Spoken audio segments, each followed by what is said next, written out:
శ్రీ గణేశాయ నమః. శ్రీ సరస్వత్యై నమః. శ్రీ గురుభ్యో నమః. భస్మ మహిమ.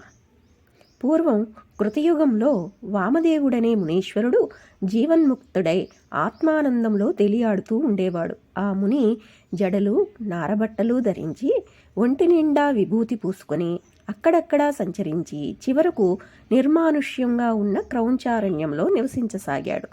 ఆ అడవిలో ఒక బ్రహ్మరాక్షసుడు కనిపించిన ప్రాణినల్లా చంపి తింటూ ఉండేవాడు. వాడు ఈ మునిని చూచి ఆయనను మృంగదలిచి ఆయన మీదకు వచ్చాడు. ఆ ముని నిర్లిప్తుడుగా చూస్తూ ఉండిపోయాడు. అతడు చంపడానికై ఆయనను త్రాకగానే ఆయన శరీరం మీద భస్మం అతనికి అంటుకున్నది. వెంటనే ఆ రాక్షసునికి పూర్వజన్మ స్మృతి కలిగింది. ఈ ప్రపంచంలో ఏదైనా లభిస్తుందేమో గాని సత్పురుషుల దర్శనం లభించటం ఎంతో కష్టం.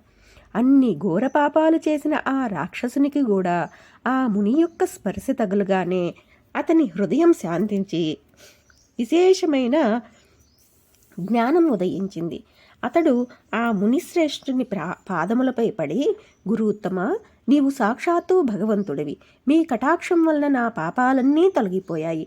నా పాపపు తలంపులన్నీ ఆగిపోయాయి. నన్ను రక్షించు అని వేడుకున్నాడు. అప్పుడు వామదేవ మహర్షి, నీవెవడువు? నీవీ అడవిలో ఎందుకు ఉన్నావు అని అడిగారు. ఆ రాక్షసుడు నమస్కరించి ఇలా చెప్పాడు. స్వామి, మీ దయ వలన నాకు పూర్వజన్మలన్నీ గుర్తొచ్చాయి. నాకు 25 జన్మల క్రిందట ఉత్తమమైన జన్మ లభించింది. అప్పుడు నేను దుర్జయుడు అని పేరు గల యవనరాజును. అప్పుడు నేనెన్నో పాపాలు చేసి ప్రజలకు ఎన్నో బాధలు కలిగించాను. మదోన్మత్తుడనై పరస్త్రీలనెందరినో చేజిక్కించుకొని మరెందరినో బలత్కారం చేశాను. తరువాత వారి ముఖమైనా చూసేవాడిని కాదు. వారి గతి ఏమీ పట్టించుకునేవాడిని కాదు. ఒకప్పుడు వాళ్ళందరూ కలిసి నాకు శాపమిచ్చారు. అయినా నేను లెక్క చేయక తప్పత్రాగి ఇంకెందరినో భ్రష్టులను చేశాను. చివరకు నాకు క్షయరోగం వచ్చింది. అప్పుడు నన్ను శత్రురాజులు జయించి నా రాజ్యం ఆక్రమించుకున్నారు. అప్పుడు నేను ఎన్నో కష్టాలు పడి చివరకు చనిపోయాను.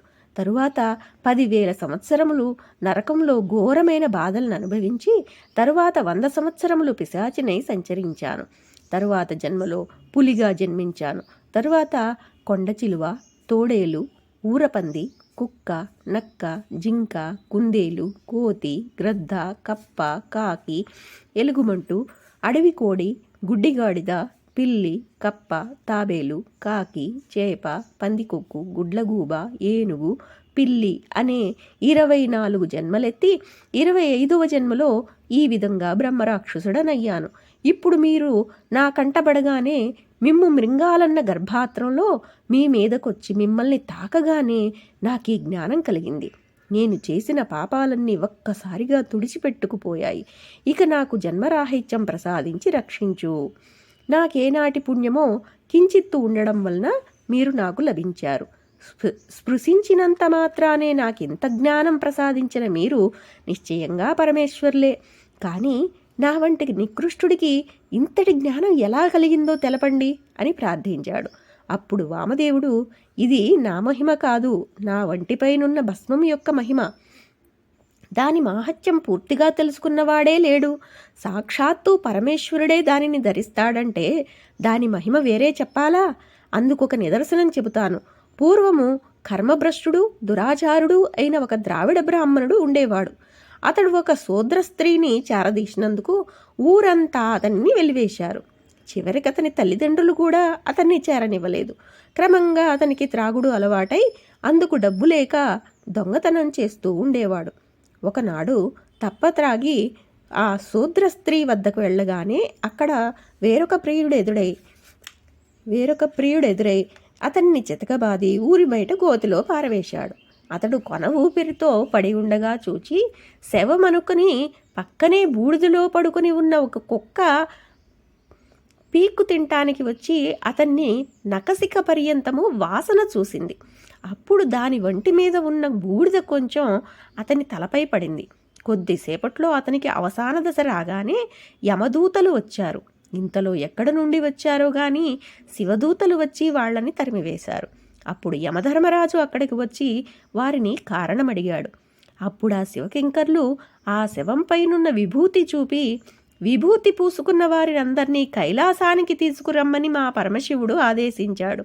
భస్మం ధరించిన వారి పాపాలన్నీ నశిస్తాయి అని చెప్పారు. కనుకనే ఓ రాక్షసుడా, నేను భక్తితో విభూతి ధరిస్తాను అని వామదేవుడు చెప్పాడు. అప్పుడు ఆ రాక్షసుడు, స్వామి, సాక్షాత్తు మీరు ఆ పరమేశ్వర్లే. నా పూర్వపుణ్యలేశం వలన మీ దర్శనము, ఈ జ్ఞానము లభించాయి. ఇకనైనా నన్ను ఉద్ధరించు. అంతటి మాహత్యం గల ఆ భస్మాన్ని ఏ విధంగా ధరించాలో వివరించు అని వేడుకున్నాడు. వామదేవుడు ఇలా చెప్పారు. ఒకప్పుడు శివుడు తన గణాలతో కలిసి క్రీడించడానికి మందర పర్వతానికి వచ్చాడు.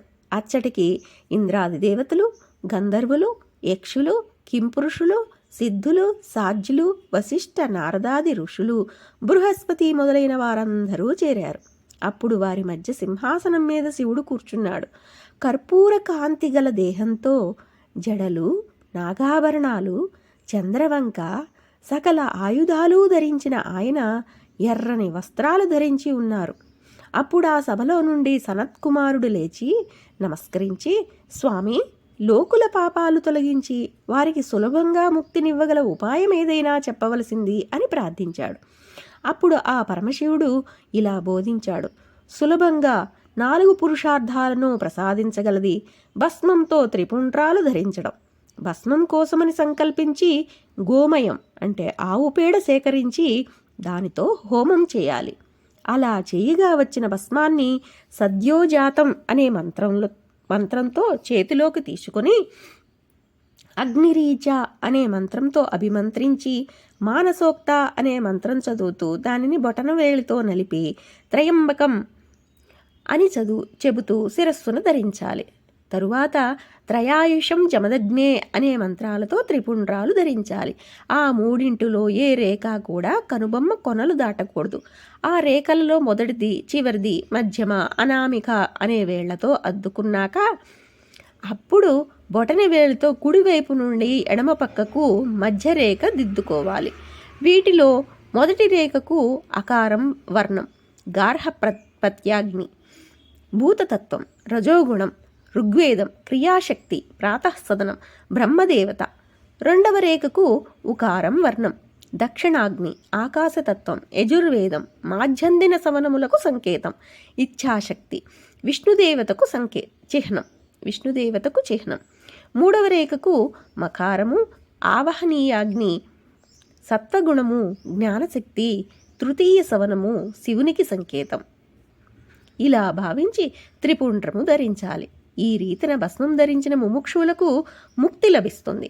మిగిలిన వారికి వారు కోరిన పురుషార్థాలు లభిస్తాయి. కనుక 4 ఆశ్రమాలకు చెందిన వారు భస్మం ధరించాలి. దానివలన పాపాలు నశించి పుణ్యం చేకూరుతుంది. ఈ విధానం తెలియకపోయినా సంపూర్ణమైన విశ్వాసంతో భస్మం ధరించినా చాలు, పాపాలన్నీ నశిస్తాయి.